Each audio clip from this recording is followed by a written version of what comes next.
Hello and welcome to the Southbound Sports Show. I'm your host, Richie Leahy, here with my co-host, Maddie B. And we've had a strange week in the NFL because my man Tim Tebow tried out for the Jaguars, but I'll get to that in a second. The NFL is announcing tomorrow. So as we record this show, we're going to kind of be a week behind, but we're going to go ahead and get our schedule breakdown show scheduled for next week. But the NFL is starting to promote their scheduled release. And I don't remember them ever doing this.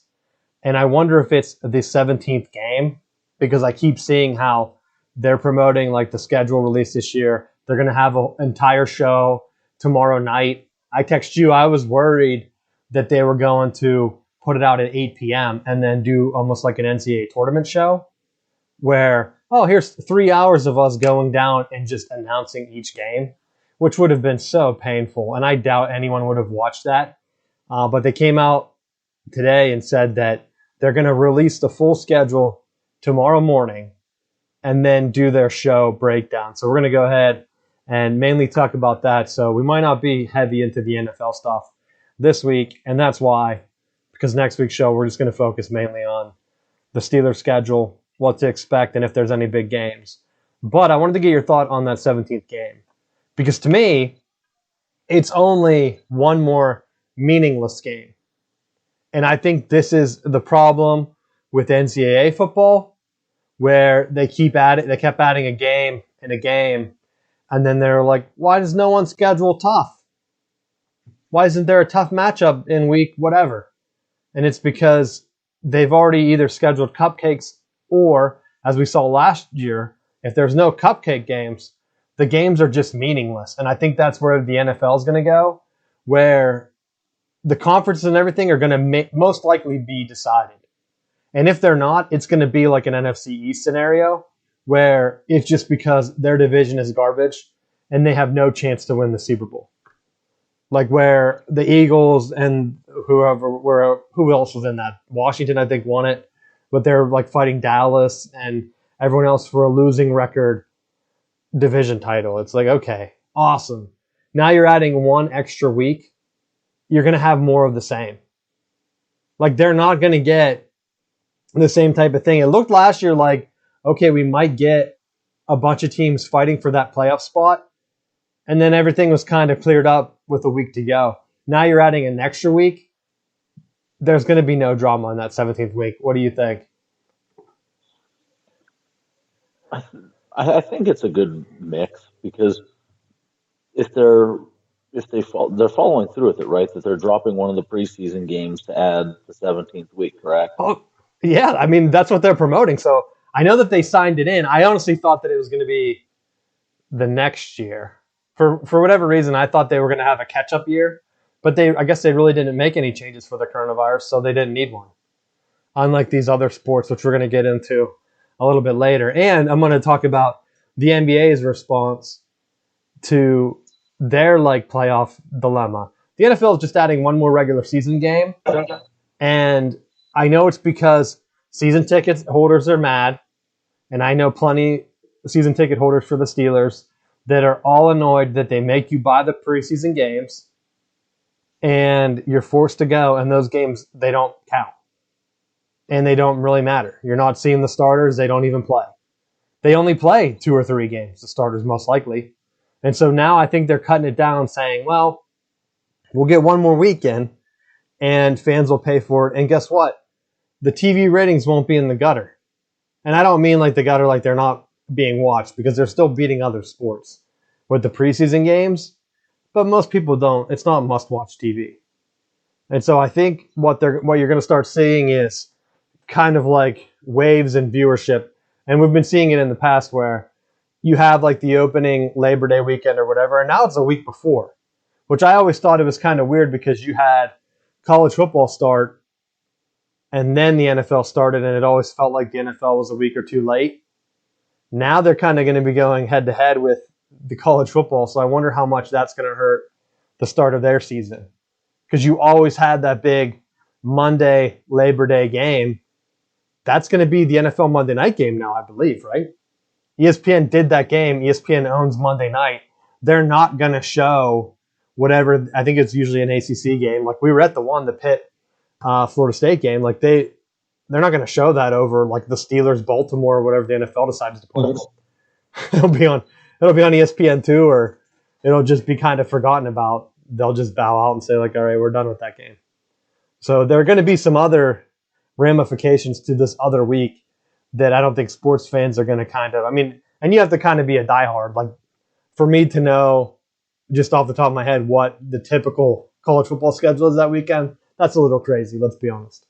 I don't think the normal guy remembers like, oh yeah, Pitt plays in that Labor Day game, you know, every once in a while.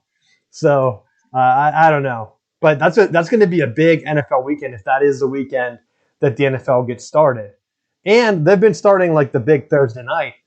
If I were them, if you do that, you're going to go head-to-head with college football's opening night. But why do that? I would almost do a Labor Day triple header, almost like Thanksgiving, and make it be like the premier. Football's back, your regular season. You have all the Sunday matchups. And then you have like a triple header Labor Day weekend. I think that would change a lot of people's Labor Day weekend plans. But that's kind of my wishful thinking. I don't know if they have that planned out or not. We'll find out. I don't know if the schedule is going to have the dates on it or what they're doing yet. Because sometimes they just release the matchups, which would be kind of annoying if that's all they do. Like I want to see, if you're going to be promoting this hard, it better be the full schedule. But they may not, just because they like to flex some of those times too. So there's a good chance that they'll announce the schedule and then kind of set some of those dates to be determined. Oh yeah, I don't care about the times. I want to at least know the dates. They don't flex weeks, do they? The times I meant. Yeah, the times. So like they might flex a Monday night game or a Thursday night game, but that's what I'm wondering. What are they going to do?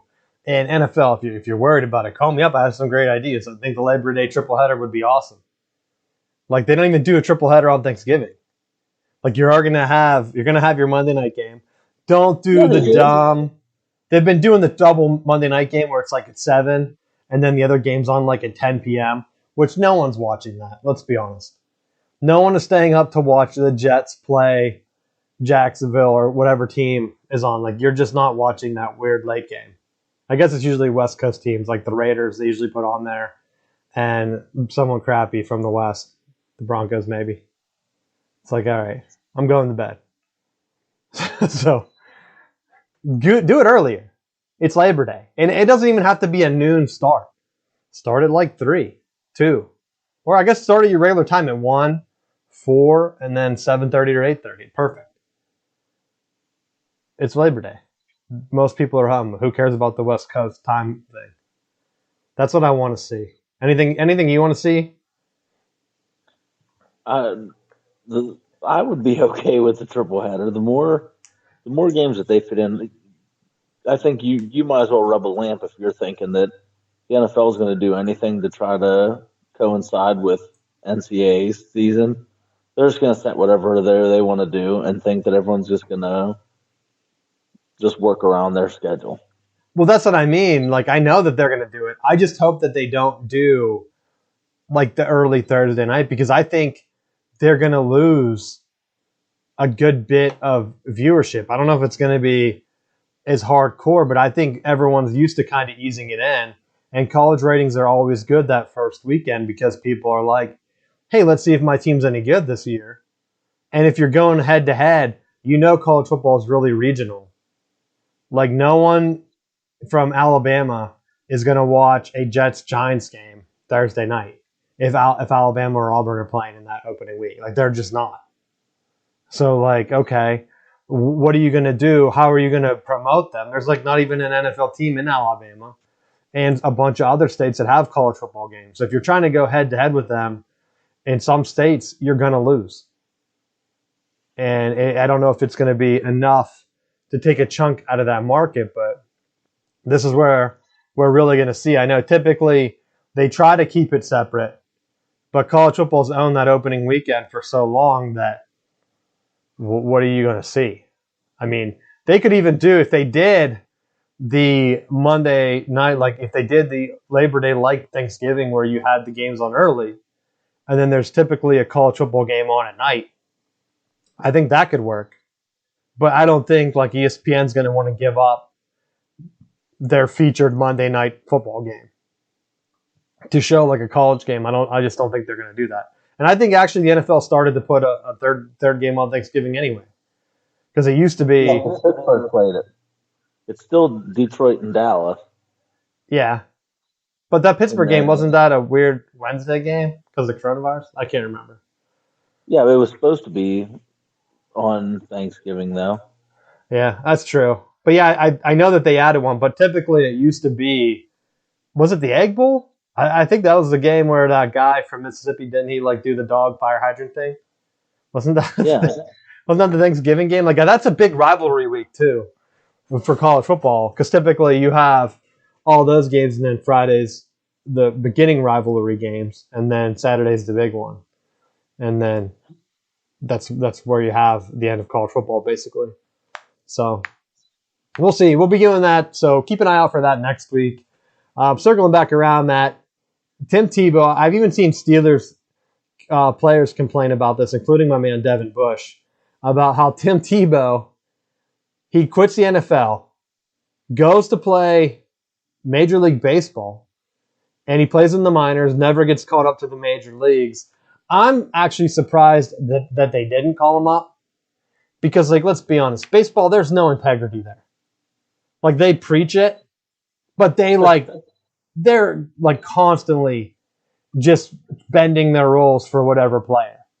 Like, oh, Barry Bonds, you might have been on steroids. We don't know. Big Papi definitely caught, has his off the field scandals. Like, come on, do our TV shows. Like, come on. No one remembers that stuff. Like, come on, Big Papi. Everyone loves you. Alex Rodriguez, it's like, all right, come back on. Everyone, like, let's forget the past of some guys, but not others. So I thought for sure they were going to just call Tim Tebow up because they knew that it would get TV viewers and it would sell merchandise. But he must have been selling enough minor league stuff that they didn't care. So he finally retires. His man, Urban Meyer, gets hired at Jacksonville. And let's be honest, because I think there's like a disconnect where it's been such a long time ago that people don't remember this. But when Tim Tebow was going into the NFL originally, there were a lot of reports on his slow throwing mechanics, I believe, and his poor accuracy, where they didn't even want him to come into the NFL as a quarterback. They wanted him to be a tight end / H-back. And so teams, if it was a decade ago, I don't think anyone would even be complaining about this. But now the fact that he just randomly said, you know what? I will do what you guys wanted me to do. I'll try out as tight end. And it was just a tryout. Like, that's why I understand these players. They're like, people are grinding, and then they're trying to work their way into the league, and then Tim Tebow comes in. If Tim Tebow's coming in and beating you out at practice after he hasn't even played football in however many years, like, it has to be a decade, right? No. That Steelers loss is still pretty fresh to me. 7 years? 6? Can't be less than that, right? I don't know. So, like, that's what I don't understand. Like, you're telling me that if you're on the team and you're like going to be a tight end, and if you are really grinding and you're working through your roster spot and you're better than Tim Tebow, they're not going to cut you just to sign Tim Tebow. And a coach coming in that all he knows is winning. The guy let a coach on his staff order sex toys to the athletic department. And if you tell me that you don't, like, he didn't know, they invoice everything that you buy with the college credit card. So someone knew that those purchases were coming in, because they would have had to turn in receipts, unless Ohio State just didn't do that at all. But I would expect that they knew that. And whenever they needed to get the dirt, that immediately leaked out. Like, oh yeah, we knew he was buying the stuff like years later. So if Urban Meyer, just because he's friends with Tim Tebow, he's not going to sign him if he doesn't think it gives him another step up towards winning. What do you think? I think that there's two parts to this. Number one, I think when you look at how Sean Payton has handled Taysom Hill and used him as tight end, running back, quarterback, and like kind of just moved him around in some different spots, I can see. And the thing is, the Saints were successful with him in that role. I can see Urban Meyer trying to do something similar. I also think by signing Tebow, because he's so outwardly Christian and religious, the media is just going to freak out and lose their ever loving minds over it. So having him and he's not new to the media spotlight. He can handle all this crazy criticism and stuff that's going to happen, allowing Trevor Lawrence to just kind of fly under the radar. And the pressure, he's going to have pressure coming in as the number one overall pick. But I think that it's going to be so much less because everyone's just going to be like, it's Tebow, it's Tebow, it's Tebow. You're right. And that's why I wonder, people are so upset because he's getting a spot, but it's like, are you just jealous of him? Like, they haven't even released, I don't think he actually signed yet. That's just a rumor that he could be coming on board. And everyone's already going crazy. But, like, he could be making the league minimum. And would guys be upset over that? Like, no. Like, I don't think you would be. If you get beat out for a guy that's, I mean, we all know he's probably not doing it for the money. And like you said, if he gets a cut of like merchandise sales or whatever, he's going to have that. He's going to have the Tebow mania. He's going to be able to sign whatever. He's from like that area. There's been rumors of like he's been trying to go back out. I think he's from Florida somewhere. I don't know if he's closer to them or Tampa Bay, but I mean that's a good spot for him to just go back home and say like, hey, let's give it another run. And you're right. If he does come out and like throw a touchdown pass, people are going to go crazy. And if Trevor Lawrence gets hurt or something, because like it's not like he wasn't hurt last year, cost him the Notre Dame game, allowed Notre Dame to back into the playoffs. So if he's not hurt, Notre Dame's not in the playoffs. They get killed both games. And then that's it. So if you're Urban Meyer, you're like, all right, we got this guy. I mean, we couldn't draft anyone else. There's just no way.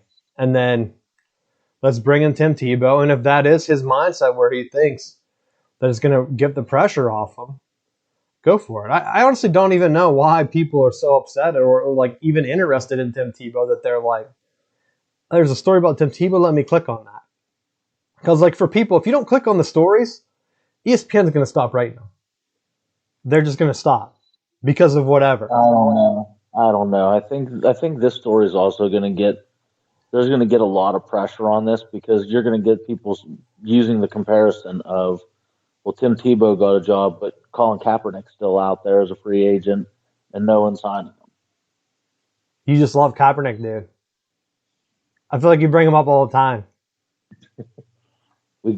He is out there, though. Do you want the Steelers to sign him? We talked about this. His price tag is too high. Kaepernick had a $14 million deal on the table. He didn't sign it.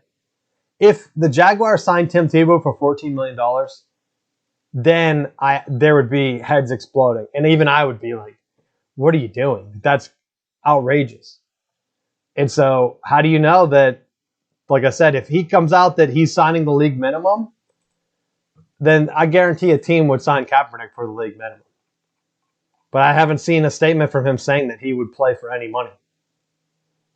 So that's my thing on that. I also saw someone, I think it was Shannon Sharp, comparing him to Aldon Smith.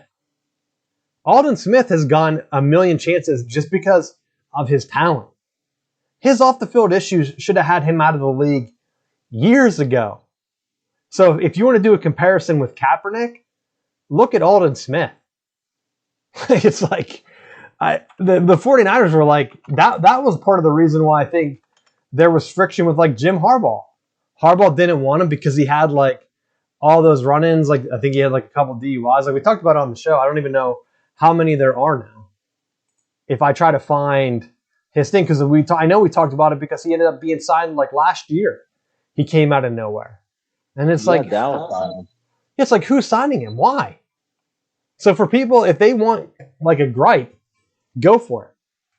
So like, because he gets into the league in 2011, he gets a DUI, he gets stabbed, trying to break up like a party or something. I'm trying to read this as I talk about it. So they said he had stab wounds, and where 2 people were shot, and so he got charged with 3 felonies or 3 felony counts. I don't know what the difference is. Then he wrecked his car in a single vehicle accident.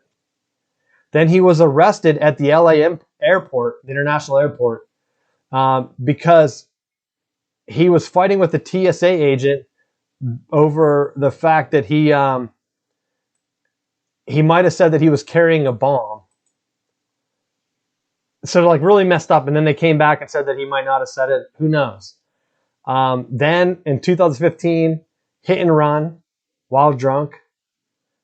2017, another DUI. Smith was not the driver though.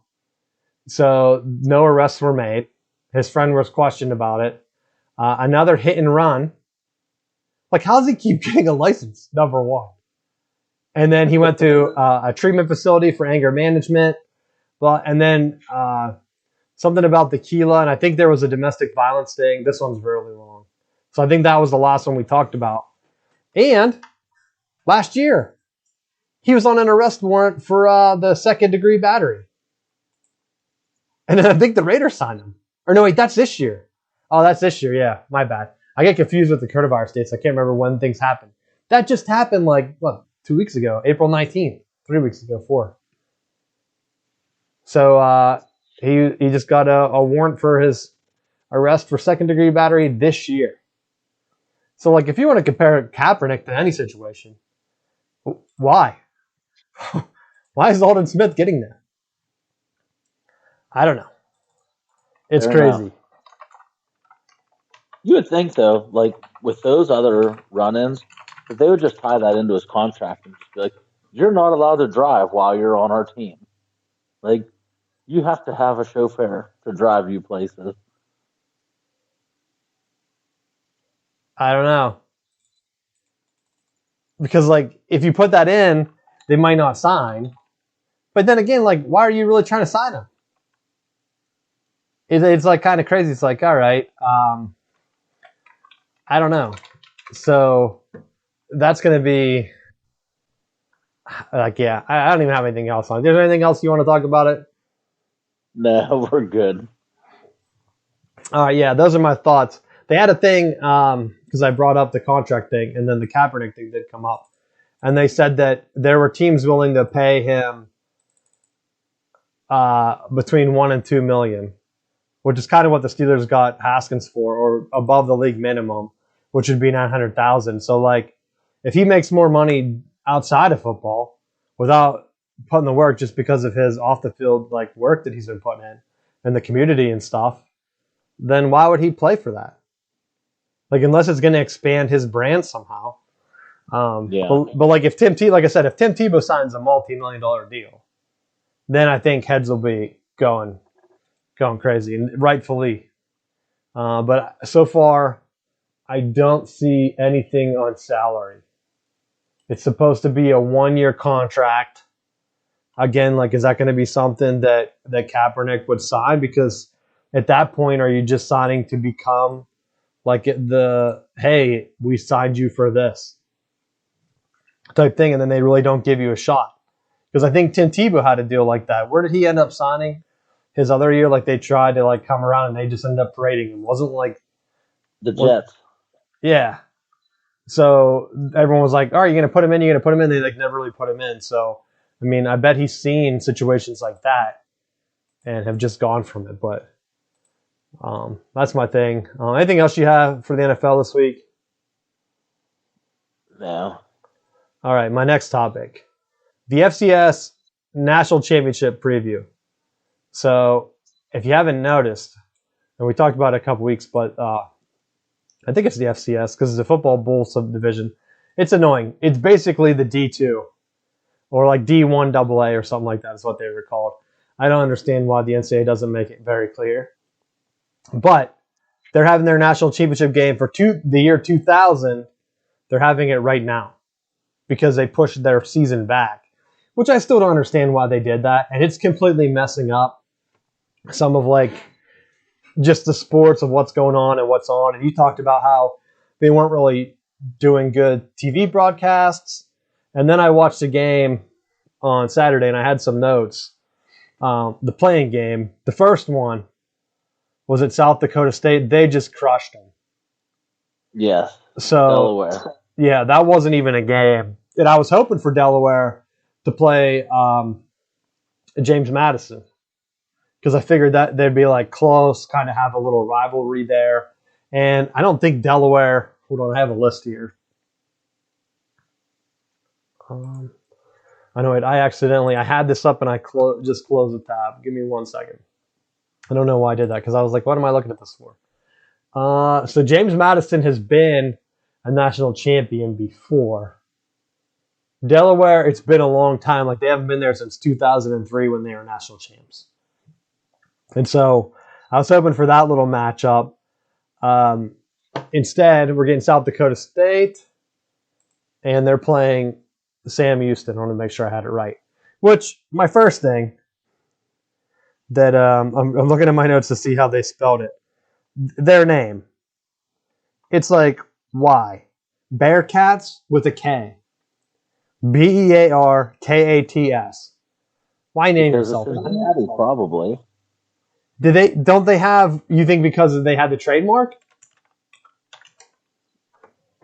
I'd bet you a cold drink. So I do know that the Wolfpack for NC State, they have theirs without a space. So Nevada has to have a space in their Wolfpack, and they have to use like a different scheme. I don't know if that's why they're blue or what, but there's like some things. So you're probably right that they have some type of thing, but why not just add the space? Either them or Arizona. They're the Wildcats, dude. What are you talking about? Oh, they always have like bear down on the field, so they probably have that copyrighted too. Yeah, Arizona's they're like one of the 20 Wildcat programs. They're like a bunch of them. I mean, there are a lot of teams that have the same exact name. So maybe Bearcat isn't like a thing, so they made it up, and they do have it copyrighted. But let's get back into the game. So I thought James Madison, there's no way they're going to lose this game because it came down to the fourth quarter. They're driving down the field, and it was nice to watch like some actual football. It's been a while. They had some great plays down the stretch, and they were driving to take the lead or tie it with a field goal, I believe. I didn't write the score down. So they were going down, and it was fourth down. They went for it. But the play before, because I think they put in their backup quarterback, their quarterback got hurt scrambling. It was like a third and long or something. He scrambled to get them close to field goal range.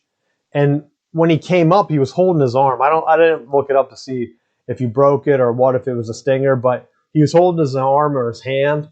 And so something was messed up.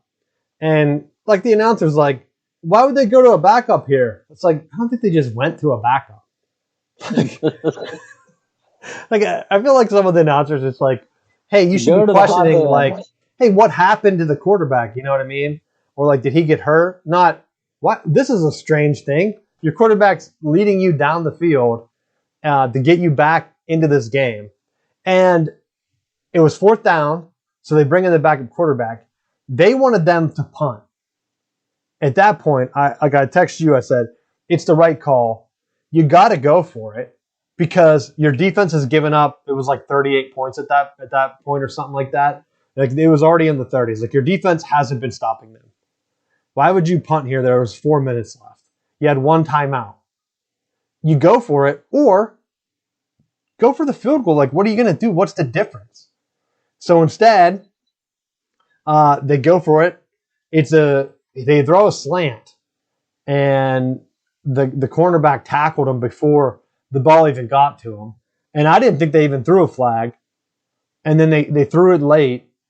And then they were like, oh, why did they throw a flag on that play? I was like, at this point, I text you, that was the right call. I don't know what they're watching. They didn't see the injury. They didn't see him tackle the guy. But at that point, you have to know if you're the cornerback, like, this is a backup guy. Why am I tackling the guy before the ball even gets there? Like, who knows? He's a left. I think he was a lefty because I always notice that because I'm left-handed.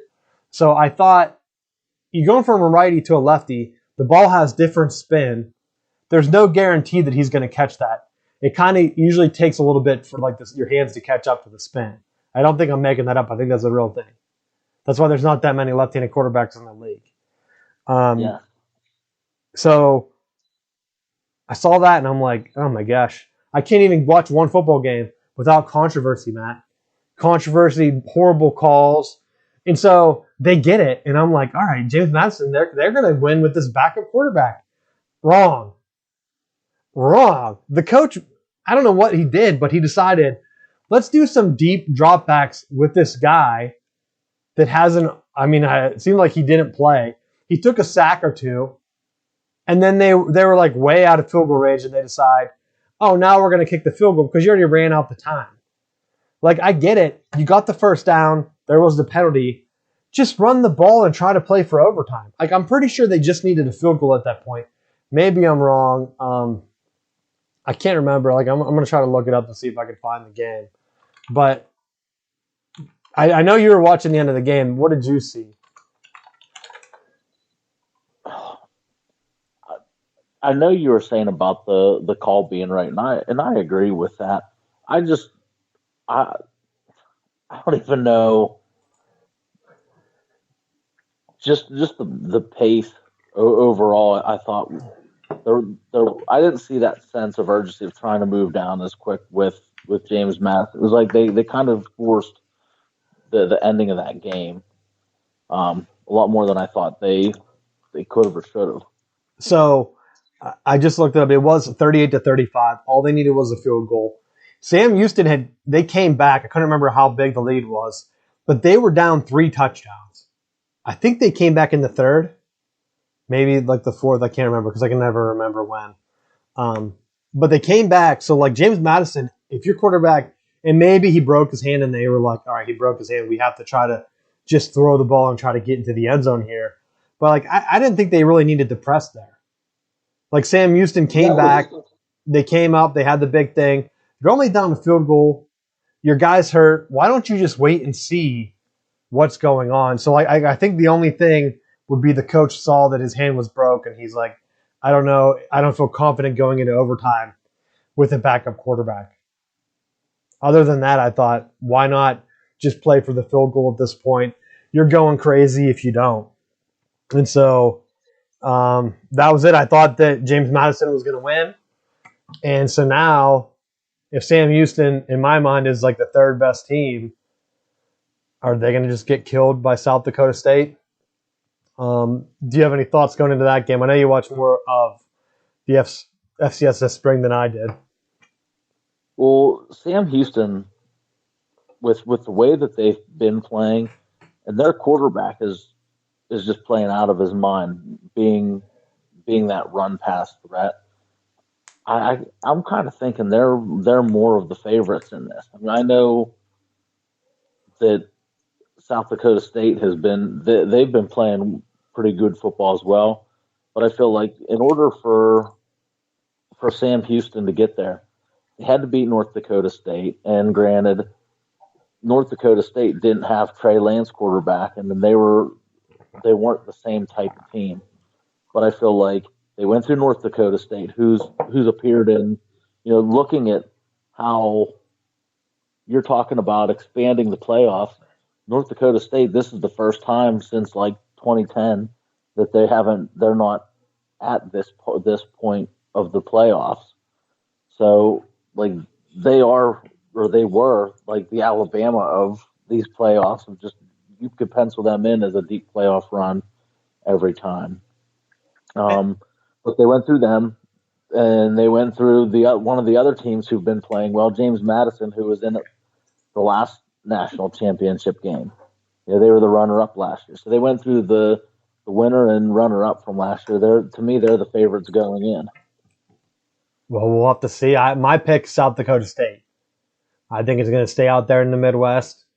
I don't So I didn't look all the way back, but I knew that you were probably going to bring up the North Dakota State championship run and compare it to the playoffs for college football, regular. But I want to say that that's just like a false argument or whatever. Like you're looking at it and saying, oh, North Dakota State, they have a dynasty just like Alabama. So if you expand the playoffs, Alabama's still going to win all the championships. But you don't know. That's a false equivalency because you have in FCS going back, I went back 20 years.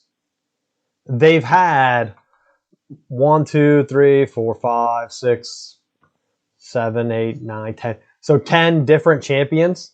Like different schools have won championships. So like, okay, yeah, they've had a run. How many different schools have won championships in the college football playoff era? Like, I know it's not going back as many years, but you're not seeing that level of difference. You have what? Ohio State, Alabama, Clemson, LSU, 4.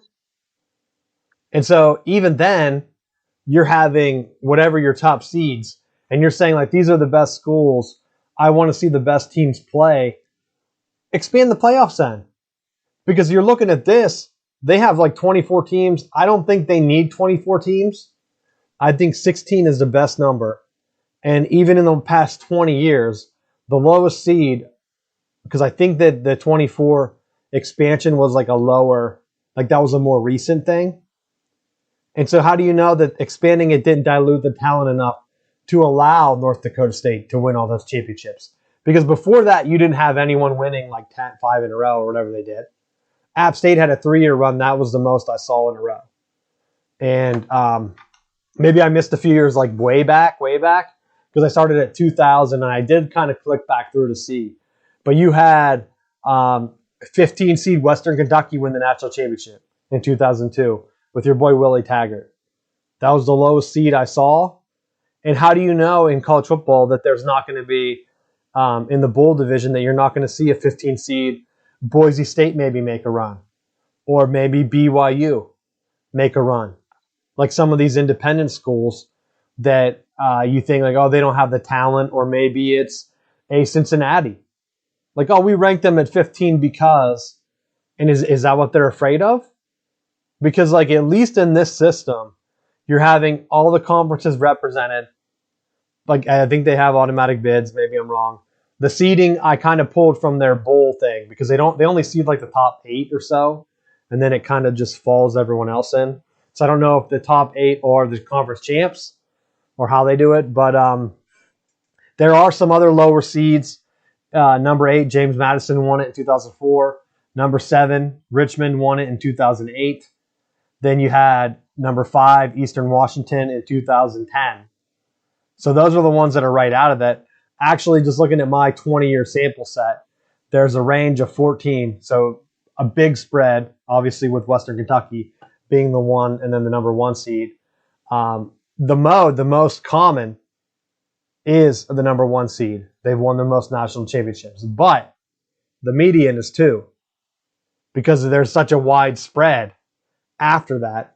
And then the mean is 3.3. I did the whole mathematical range there for you. Because even if you have like a 14 playoff, if the mean is a 3, that's not telling me that the 4 best teams get it right. Because if the number 1 is winning the most, why is the mean so low? Like, why is the average lower? Is it just because the 15 is the outlier? Maybe I could remove that and do it again. But there's enough 4, 8, 5, 3 mixed in that I still think that it's going to be a lower number. And so there's really no reason, because look at the college basketball this year. Everyone said the Big Ten is going to be in. They didn't even have a Final Four team. Like everyone wrote Michigan off. They were the regular season champs. That was their best team. Everyone was kind of picking Illinois and other teams. They're like, Michigan, they suck. They're overrated. And then that was the only team that actually advanced anywhere. Everyone else was eliminated like that first weekend or two. It might even been just the first weekend. So in college football, you have the same thing. Oh, we're going to put 2 SEC teams in. Do they deserve to be there? Like Alabama won that one over Georgia. Like, did Georgia really need to be in a rematch with them? How do you know that Georgia just didn't play a team that didn't deserve to be there in the first round to advance? Didn't they play Oklahoma? Like Yeah. the Big 12 hasn't been performing well in the playoffs. Did they even have a playoff win? Like, I know they haven't won a championship. No. So, like, why are they one of the best conferences? Why are they getting in over Cincinnati? Like, why is there a history of the Big 12 getting in? Like, at least Ohio State from the Big 10 has won it. Clemson from the ACC in the playoff era. And then Alabama from the SEC. The other conferences, it's like, why are you getting a spot? But at that point, like, you're going to keep saying, like, oh, well, we got to keep putting them in. We got to keep putting the Big 12 and the Pac 12 in. Like, why? Why do they deserve to be there? But Cincinnati, BYU, Boise State, whatever team, App State, Liberty was hot this year. Who else was hot? Louisiana, Monroe, or someone like that, who did beat Alabama with Nick Saban once. I think that was a school that they lost to. So I did see a statistic, though, that it pretty much said if you're undefeated, if you win out, you're almost guaranteed at this point a spot in the playoffs. which is what people like. That's what I'm saying. That's the big statistical argument that proves the point where you might as well just schedule cupcakes.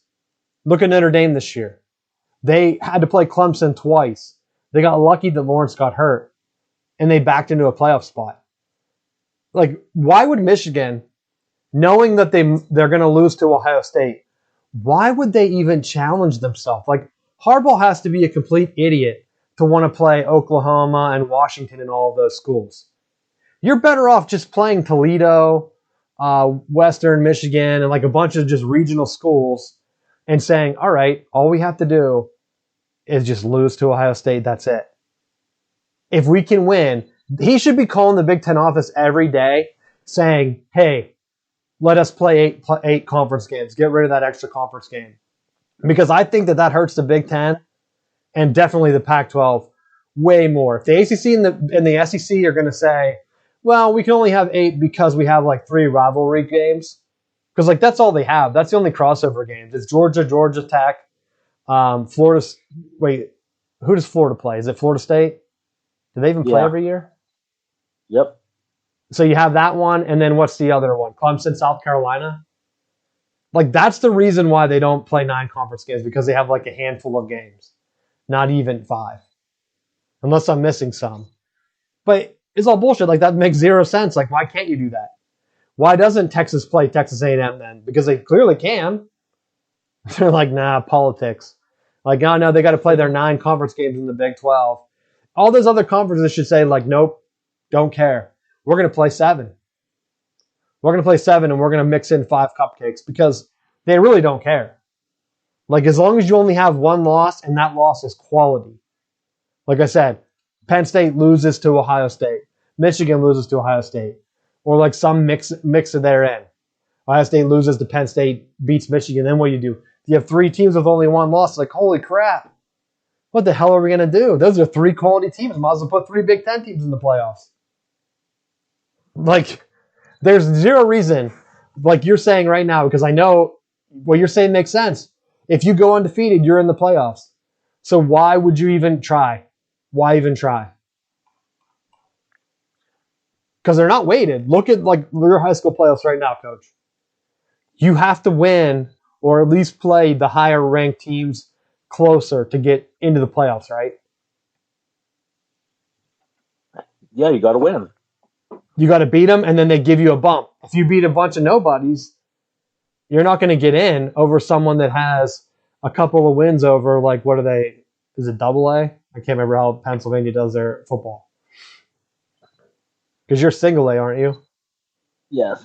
So your conference is definitely tougher because there's a bunch of double A schools. In college football, they don't really rank them like that, but they very easily can. Like, we saw that list that they tried to put out and said, like, oh, let's go ahead and put all of the major programs in. It's like, how do we decide the major programs? Is it the ones with the biggest stadium? Is it the ones with the most wins? Is it the schools with the most national championships? Do you cut off years? Because if you get too far away, then you cut out Notre Dame. So that's a big no-no. Because you don't want to cut out years for Notre Dame. because you can't count on conference championships because then you also cut out Notre Dame. So like they also have to throw the asterisks in like, all right, well we got to be careful what we're cutting here because then we're going to leave out Notre Dame. Can't leave them out. Like unless they would win or join the ACC and then use that as like a win. But that's like the ACC just has to be waiting. Because if Notre Dame gets that invite, they can just put them and Clemson and Florida State in separate divisions and be like, look, Notre Dame, you have a chance every year. All you have to do is hope that Trevor Lawrence gets hurt. Or whatever the quarterback is for Florida State or Clemson, whichever team is good at that point. So they could even put him in the division with Miami, like keep it how it is now, because that's like the old Big East, and then maybe Miami would raise their game back up if Notre Dame's there all the time. Like, because I honestly think that they should do that. If they're not going to do pods, you should just do a Big East division and then an ACC division, and I think everyone would be really happy with that. Add in like UConn or someone weird for that 16th team. Bring Maryland back. I don't think they'd want to. They're not going to give up the money, and I don't know if the ACC is going to be able to get that type of money, even with Notre Dame, because like Notre Dame hasn't been raking in the cash. If you look at the payouts, they have the payouts by like school.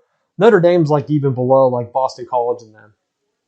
So like the ACC is definitely making more money than them already. So how much further? The only thing you're going to bring in is possibly NBC paying extra. I don't know. Are they going to say no to the ESPN? Because I think that's where the big split is. ESPN's throwing all the extra money to the SEC. If Notre Dame joins, is ESPN going to raise that and potentially risk pissing off the SEC and having the ACC make more than them? Like, I don't know if they're going to do it. Because, like, right now, the Big Ten, like, ESPN could say, like, look, we're not paying the Big Ten more. Fox is paying them more than what you're making from CBS. And so now there's rumors that maybe CBS is going to lose that SEC game. Could you imagine if the SEC then went to Fox? Like, what would happen? Would they outbid the Big Ten? Like, what's going to be the dynamic there? And then the ACC is going to be on the outside looking in anyway. Unless they pick up the CBS and NBC like side deals, I don't know. So there's only so many time slots that you could fill in a weekend for like the major ones. Like it just worked out now that like NBC could be that ACC slot, give them a little bit of a bump. Is it going to be enough to match what the Fox and CBS pays? I don't know. And if the SEC leaves CBS, what do they do to fill that time? It's going to be interesting. And that's what I wonder if that's going to drive the expansion or contraction. Because like if Fox signs SEC, where does Big 12 football go? That's a good point. Because like Fox right now shows Big 12/Big 10, while whatever game's not on ESPN. If ESPN has the Big 10 game, Fox shows the Big 12. If ESPN picks Big 10 for the week, and then Fox gets SEC, who's showing the Big 12 game? Because it would just rotate. That's how it does now. The Big 10 rotates between Fox and ESPN or ABC, whatever it is. So if they do a deal, I'd imagine that the SEC is going to be on one, the Big 10 is going to be on the other, and they're going to flip each week. So, like, where does the Big 12 go? Like, you're not going to you're just not going to show Oklahoma, Texas? I mean, you make them play like at 11 in the morning or something weird? You're like, guys, come on. We need to put this on super early. We got a Kentucky-Missouri game to show. So, that's my thought. I had some numbers. I know it's probably boring to listen to, but going through and just looking at the difference in championships, and with BCS, I think you had the same type of thing, where you were picking from a pool of like, what, eight different conferences or whatever, and you could kind of pick and choose, but the limiting factor was like 2. So if they went to 4, is it going to work out? But now it doesn't matter because you're losing that recruiting prowess. Like you used to be able to say, hey, we went to a BCS game, we're close to a national championship game, come and you can be that player. Now in recruiting, it's like, you can't say that. Like, oh, I went to a New Year's Six game. They're like, did you make the playoffs? Well, no, but we went to a New Year's Six game. New Year's Six game or whatever, and the player's going to say, yeah, that's not going to work for me. That's not going to work for me. I got to go to Alabama. And even Tennessee's like leading tackler just decided to transfer to Alabama. Like, it's not like normally you try not to get guys to transfer within your conference. Now they're just like going to the best team. I think an Ohio State guy went to Alabama too. He's like, oh yeah, I didn't like the competition at Ohio State, man. Too many higher receivers ahead of him. Let me just go to Alabama instead. Like, what? That doesn't make any sense. Like, let's go to the team that just had the Heisman winning wide receiver and is stacked every year.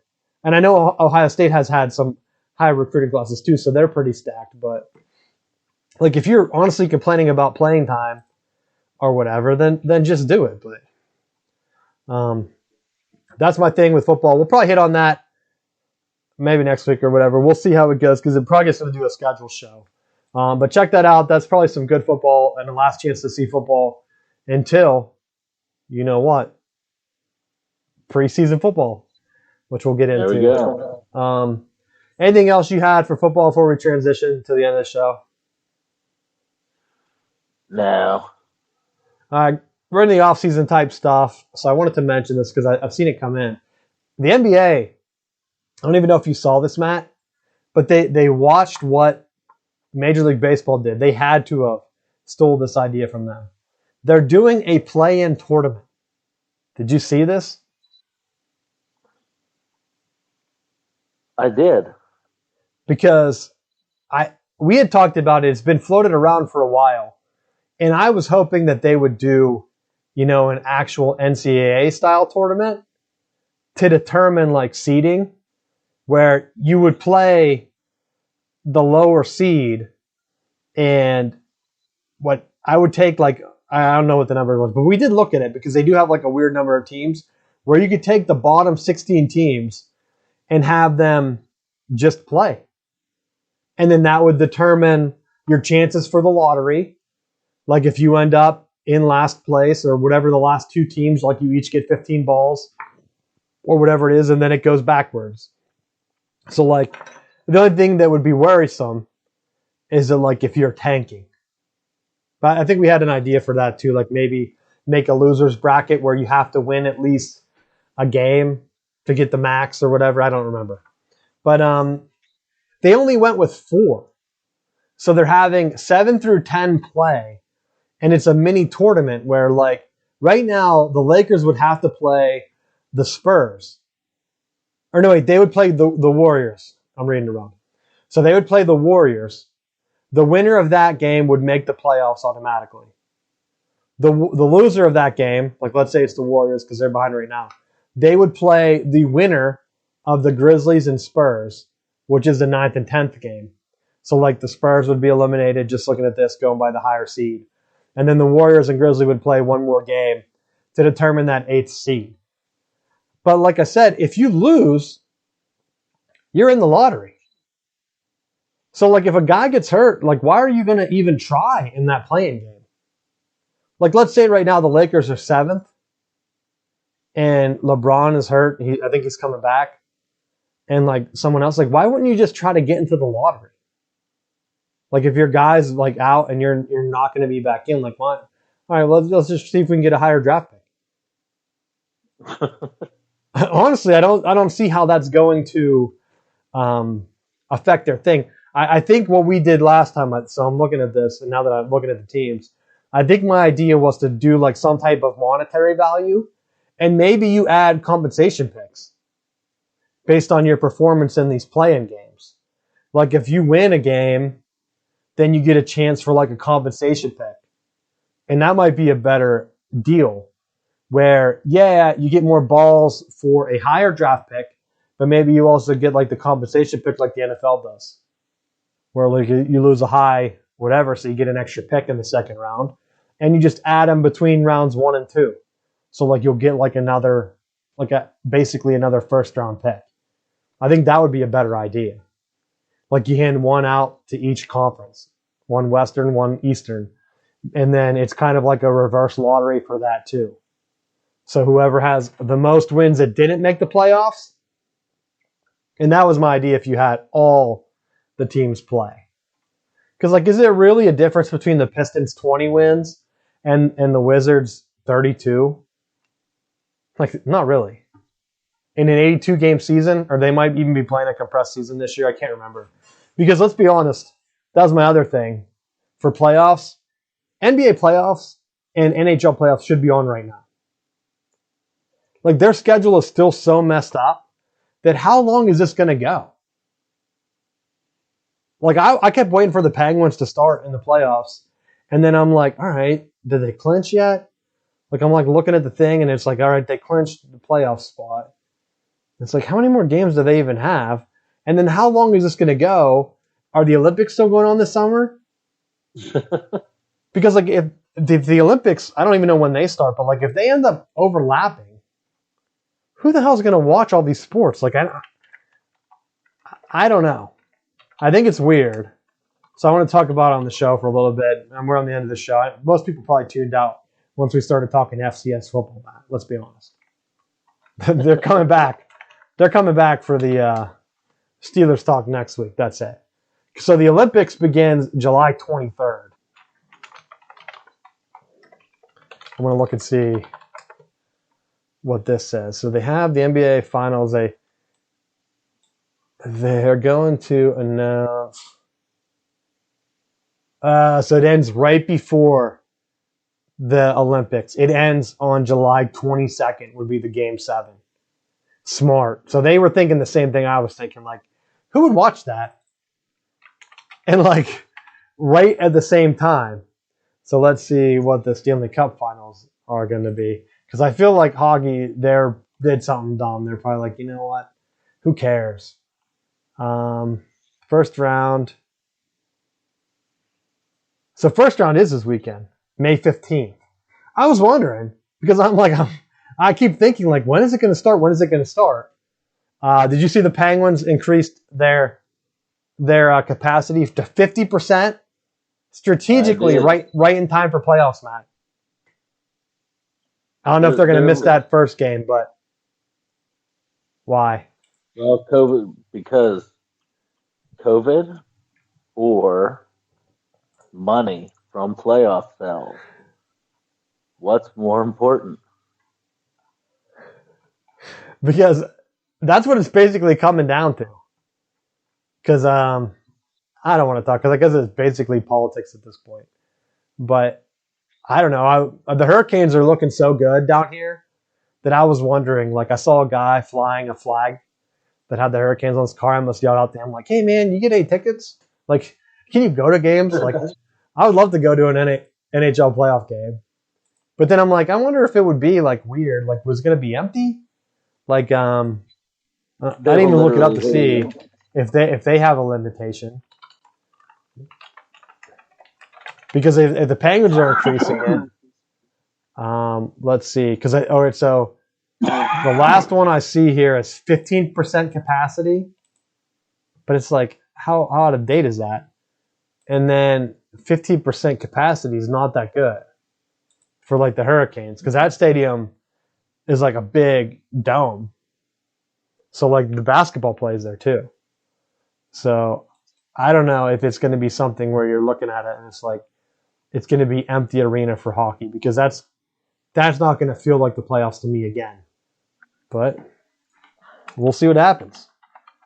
You have any thoughts on the playoffs and stuff? I just wanted to bring it up because it was so late in the play-in game. It was kind of weird. Yeah. So it's like, all right, what are you doing here at this point? Well, one of the funny things that I saw was that LeBron James was trying to make a big deal about the play-in games, but he was the one that had initially brought it up. Like, he was one of the people that was saying about the play-in game and how it would make some of these matchups towards the end of the year more interesting to give some of these teams that realistically they don't have a chance, but they can still kind of, if they had a play-in tournament, make something into it, like be able to get into the playoffs. So I thought it was interesting that he commented on it to say, yeah, let them play. And I was like, no, this is dumb. Like, they shouldn't be playing. Matt, if you've noticed anything about LeBron, he's the biggest flip-flopper in sports. Like, I mean, flopping on the court. Because I almost wondered if the NBA started to do blacktop games, like, like street ball games every once in a while. Because like NHL does like the outdoor games. I guarantee if you played on blacktop, like he wouldn't fall one time. It's almost like he's so gigantic that like no, these like little 6 foot guys that are like 180 pounds, like playing point guard, they run into him and he's like completely on the ground. Like he's not getting knocked over. Like let's be honest. Like if you had a kid run into you as an adult man, because that's basically the size difference, you're not falling down. Like the kid might get hurt, but I've always wondered that. Like, what are you doing? And then I also saw that they were talking about flopping and adding it to the college basketball rules, Matt, where I think it was basketball, where they had said that if you get caught flopping, they might give you another technical in terms of like next year's tournament or whatever. But at that point, it's like, why? It's a one-shot technical. Who cares? Like, why is that going to make you stop flopping? If you can actually lose the ball, like, here's the difference. I know they get the ball back, but if you get the flop and they don't call it, and they're going to have a guy in the booth that's not really in the booth because he's not calling stuff down, so they would still have to confer with him or whatever. It's like, why put that middleman in? Like, just give the fans what they want. They see the call on TV. Just have the guy ring down and he'd be the head judge. Like, let some of these retired guys, so the guys aren't like falling on the court. Let the older refs, let them sit in the booth and just make the calls on TV. Very simple. But that's off topic. I'll probably bring that back next spring whenever it reminds me, because I see it in live action and they mess up a call. But I can't wait for it to happen and just trigger you, because you'll be so pissed at how slow the game becomes. Because Matt, you know how long reviews are, so you give a review on flopping. That's already idiotic and that's stupid and I hate it. So like just looking at like LeBron's stuff, yeah, he wanted the play-in game because before it was always whatever super team he created and everyone was against super teams. Now he got hurt. His super team is like falling apart this year because he's getting old. So now it hurts his team because he's coming in rushing back from an injury. What if they lose the play-in games? Or it's not even a factor of them losing. Now they're going to be in an initial seed against the best team in the league instead of the second best team, which I think is their max. I don't know how many games are left, but like they have to be close to being locked in to their seed. They might be able to squeeze out a 6th seed and play the Clippers, but I don't know. So we'll see what happens. I guess the NHL is going to finish first if they're already started this weekend, and I don't think NBA is, but there are some other ones. The Eagles announced full capacity at Lincoln Field, which is kind of weird. I didn't want to forget that. It was on my final bell type thing. But since we talked about the Penguins increasing, because Philadelphia the whole time has had extra restrictions. So it's kind of like, you know what? Let's just go. But I think that's pretty much all my other sports playoff talk. Do you have anything else you wanted to talk about there? No. Welcome to summer, man. It's starting. Normally we're talking about playoffs, though. So it's weird because now we're in a weird mix where there's like nothing big on. And so I brought in, so I watched women's field hockey for probably the first time because Michigan ended up playing UNC for a national championship game. So I thought, you know what, I'll throw this on, see what it's like. Matt, one of the most confusing sports I've ever seen. I don't know. It's like someone watched soccer and said, like, there's not enough penalties here. Like, oh, this game is too free-flowing. Like, we need to slow it down somehow. Constantly the refs blowing the whistle and they're resetting to hit the ball. And so, like, or the puck, I don't know what they call it because it's hockey. But, like, it's not like an offsides. Like, it would just be two girls fighting over the ball, and then they would just be like, one of them would then have to go on defense. And it's like, what am I watching? I honestly didn't know. Some of it was exciting, so I'll give them that. But I was also kind of miffed because Michigan's playing North Carolina. The NCAA championship is in North Carolina, in their home stadium, that is named for their coach. Like, she's like this legend coach. And the fouls were like outrageous. Like Michigan was down a player for almost the last entire 20 minutes of the game, and it was tied. It ended up going to overtime. And so, like, talking about replays and stuff, they didn't stop. So they had a penalty. They took one of the girls off the field for Michigan for a 10-minute major. While she was sitting off the field, they reviewed it. Meanwhile, the game's still going on. Like, they just had her sitting in the booth. Just keep playing. Yeah, we're going to review this, but we're going to kind of let UNC, try to win this game here for a second. So they review it. 5 minutes later, she's been out of the game for like 5 minutes. They decide that it was only a 2-minute minor, so she could have been in the game. So they're like, oh, we're going to let her run back on. But like for the entire second half, like the fouls in the game, because I guess there's only like majors or whatever, it was 5 fouls to 1. Like I kept waiting for like, all right, these have to even up, right? Because normally like in hockey or basketball, they even up. Like no. Like Michigan consistently had one less player on the field the entire second half. And then there was a penalty shot. Michigan blocked it. They said that the player interfered with her shot, the defender, because when she shot the ball, it hit her like in the stomach. The defender, who's just in the way, like in regular hockey, that would be a good play. They said like, no, she can't do that.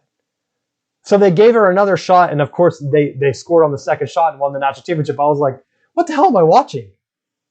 Like I would think that the first shot being blocked and then Michigan coming out on a run out would be a good thing, right? It's like, no. I honestly don't even know. Like I couldn't recommend it, if I'm being honest. And I know Michigan they won a national championship in field hockey in like 2001. So it's a sport that they've been fairly good at. One of the ones where like they're like the rep from the Big Ten, maybe Iowa.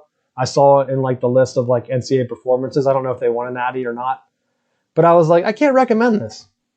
Because the announcers didn't tell me what was going on. They barely talked. They would just be like, oh yeah, there they go. I'm like, did they even know what's going on? Because I don't know what's going on. In basketball, I feel like they explain, and same with football, they explain the penalty like 300 times. Like, you see, that's why he's offsides there, because he moved first.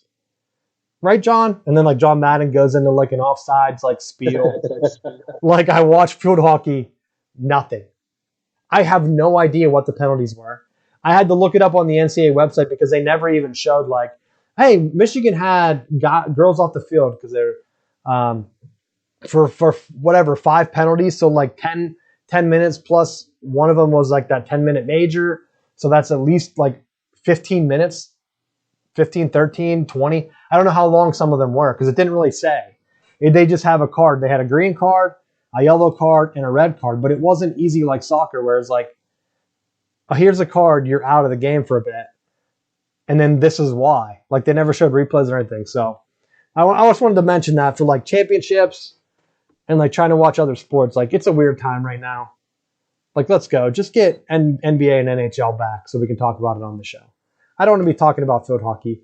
I felt like even watching it, that if when I talked about it on the show, I was going to be complaining. But I'm like, I really can't be complaining because I don't know what's going on. And as a fan, like they can't expect everyone to just watch field hockey and know what the hell's going on. Because to me, I thought the rules would be the same as hockey. No. Can't block the ball, Matt. You have to let the girl apparently shoot right into the net. Let her shoot into the net. It's almost like, and it reminded me because I thought, is it just an anti-Michigan thing? Because I remember when Jim Harbaugh once had a tight end, I think it was Jake Butt or maybe Zach Gentry, one of the tight ends, he had line up on like the side of the field. And so they called a penalty and they said, it wasn't even a penalty of illegal formation or anything. They threw a penalty and said intent to deceive. Like that's not even a penalty. Intent to deceive. No shit. Like that's the whole point of the game. Like, do you throw a penalty for fake handoffs? Like, yo, you're trying to deceive them with that play action fake there. So like sometimes I'm like, I don't know, that they just making this up because they don't like the coach or they know the other one has a stadium named after her here. I don't know. Like, help me out. But if I'm going to watch a sport, I would at least like it to be kind of even. Or at least explain to me, like, hey, look at all these fouls where they're getting mugged. And so I'm like, all right, quit hooking. Like if you're, in hockey, like if you give like 5 high sticks, I would know, like, yo, what are you guys doing? You're high sticking every time. But I didn't see that, and I don't know what was happening. But another thing, randomly, Michigan has 7 Big Ten championships already this year, which I think might be their most all time. I think someone tweeted that out. So they could break it if they win one of the remaining 3, which I think they had a good chance at baseball. I don't know if they're still in that run or not, so that will be interesting to see. Did you have any ACC stuff, Matt? I know we haven't really done any check-ins in a while. Pitt fans are probably wondering why I'm bringing in all the Pitt stuff. No ACC talk from you. Only Florida State stuff, dude. It's just been a busy time of year trying to get some stuff ready for spring football here. But one of the things I did see as far as Pitt stuff is the basketball program has taken such a turn that it's surprising. Like, pretty soon me and you are going to have to go suit up. A turn for what? Because I've heard some crazy rumors and stuff about their coaching staff over the past week, because there was a 5-star center that was supposed to commit to Pitt over the weekend. I think it was like Saturday. Apparently gave his verbal commit to the Panthers. And then when he went to sign, he signed with LSU. Which is like, LSU caught paying players. Punishments? 0.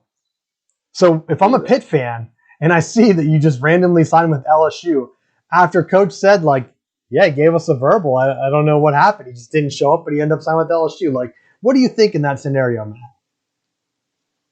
Matt?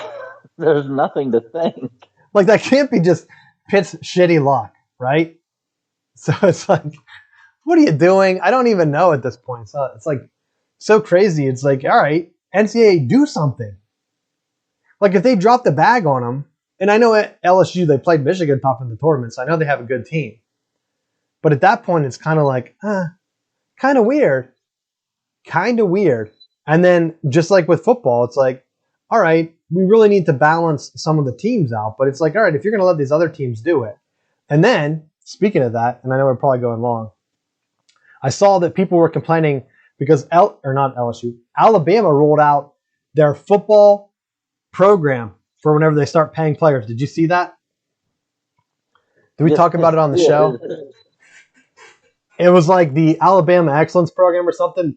Maybe I'll make sure I have it when we do next week's show.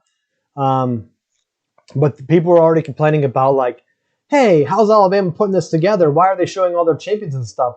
It's like, look, I've been saying this the entire time. The big schools that make the money, newsflash, they're going to be able to pay recruits, because Joe Schmo that owns Tire Shop in Alabama is going to take third string center or whatever player he can get for $1,000 to do a commercial for him. Like, if you're going to take like a smaller school that doesn't have that many fans, guess what? You're not going to have that many boosters paying for your guys either. So, like, if you haven't been successful in the past 100 years, you're not going to be successful now that they let you pay for players. You might win one or two here to like win the balance out, but there are still people, like I mentioned earlier in the show, that are transferring to Alabama after complaining about playing time. It doesn't make sense. They just know that if they're the third string on that team, they're going to end up in the NFL. And no other program can say that, really. So it's like, all right, where am I going to go? Let's just go to the best. And if they're going to be paying players, they might not be able to outbid some of the bigger money schools. Like if Michigan gets that money cannon going, but you also have to have results on the field.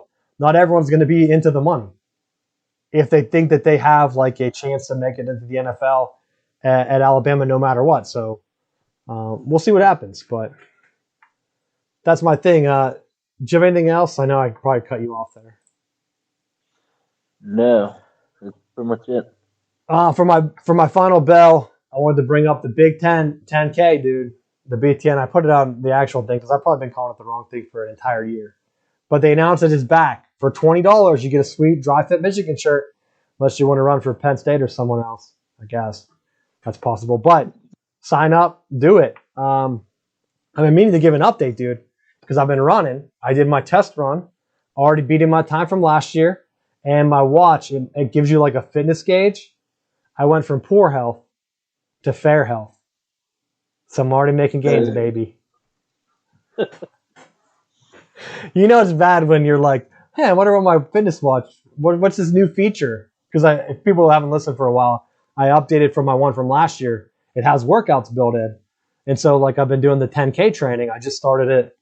I'm probably on week 2 or 3 now. And so they did like a pacer, like let's see what your pace is, to try to beat my time, which wasn't even good last year. It was like 1:20, an hour 20. So now I'm down. I'm already closing in, trying to get closer to an hour. I don't know if I'll be able to get there. I should never have took the winter off. That's my goal next year. Don't take the winter off. But the Big 10K is at the end of July. So we'll see how far I'll be able to get down. It's only $20. You get a pretty sweet shirt, to be honest. So if you're looking for something to try to do to get in shape to motivate you, pay $20. And my mindset last year was I'm going to get a shirt that says 10K on it. I better run the 10K. Because if you wear the shirt and someone says like, hey, you run? Like, nah, I just bought the shirt. I didn't end up running. No, I just walked it. I'm lazy. Like, I didn't run. I'm lazy. But it is a sweet shirt. I also got some of the neck bands. I don't even know. I have them. I don't even know if I can reach them though. I got one last year. It had all the Big Ten teams on it, but it was pretty good in coronavirus times. You might not need it this year, but you put it on and you can run with it. At least that's what I think you're supposed to do. But I was wearing it as my mask for a while. So you get this and a dry fit shirt for like $20. So if you're looking for a way to motivate yourself to get in shape, you can do it with me on the show. I'll be giving my updates this summer as I try to get into shape. But that's my final bell. I just put it on there because every week I'm like, I'm going to say that I'm not in poor health anymore. Then I always forget. So look, you can't be worse than me. And whatever your time is, who cares? Like some people are like Matt said, you can always walk it. But at least you did it, got off and did something because not many people are going to do it. And there is a 5K option. That was my mindset was I don't want a 10K shirt and then say, yeah, I ran the 5K. So I walked the 5K. Yeah, I had to walk a 5K. I actually rode a scooter for a good bit of it. I put on my kids' roller skates, just went downhill. Hey, I saw someone that was complaining that their daughter got in trouble for wearing Heelys. Remember those? They're like the skateboarding shoes. They're still around. Yeah, someone got in trouble because their daughter was wearing them at like a park or something and running into people. I saw. I don't know if that was the full story. I think there was like some other stuff going on, but like security was harassing, and she's like, "They're just wearing Heelys," and I thought, "Oh my gosh, where do you buy this? Do they make adult sizes? Because I would wear them around." When you're so lazy, you're just like, I'm just going to heel myself out to get the mail. But do you have anything else for the final bell? No, I do not. All right, sounds good. We'll be going through the NFL schedule, like I said, next week. So definitely tune in for that. And then we'll be back to random stuff. So if you got anything you want us to talk about this summer, definitely let us know. Probably going to do some coaching stuff. So look out for that, and we'll see you next week.